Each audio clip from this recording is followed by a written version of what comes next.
នេះគឺជាដំណើរកម្សាន្តនៅប្រទេសអ៊ីស្រាអែលទីក្រុងយូសាឡឹម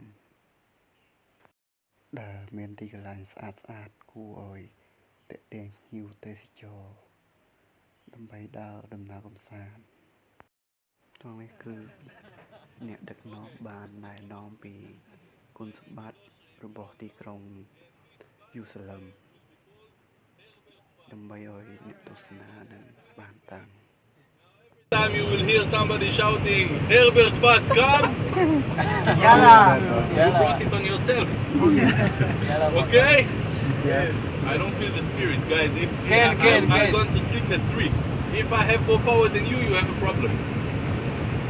You have power? Yeah! Thank you. នេះគឺដល់កន្លែងចុះពីលើរ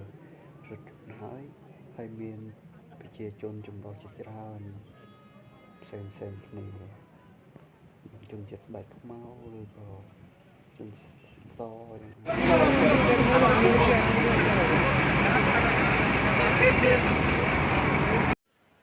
និមិត្តរូប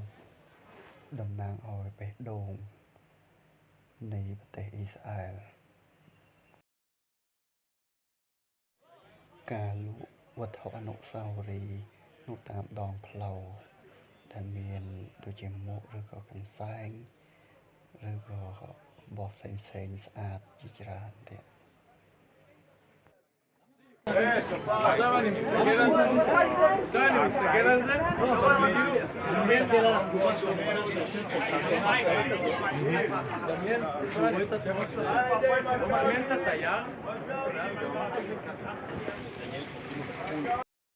នេះជា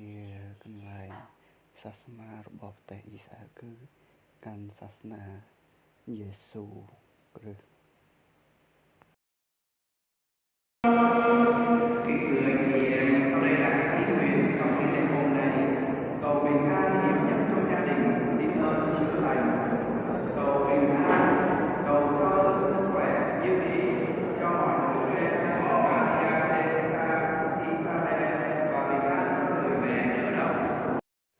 បានមកដល់កន្លែងញ៉ាំឬក៏បរិភោគអាហារហើយវាក៏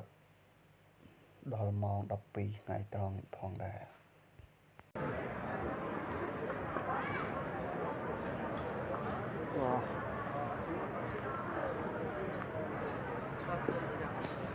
តាហើយ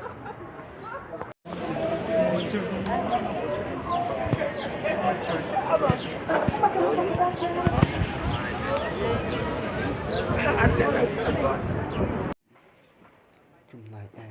កន្លែងនេះគឺជនជាតិអ៊ីស្រាអែលហ្នឹងគឺកន្លែងដែលមានការបន់ស្រន់សុំសេចក្តីសុខចម្រើននេះគេមានដូចជាសរសេរជាអក្សរហើយគេមានការបន់ស្រន់ជាដើម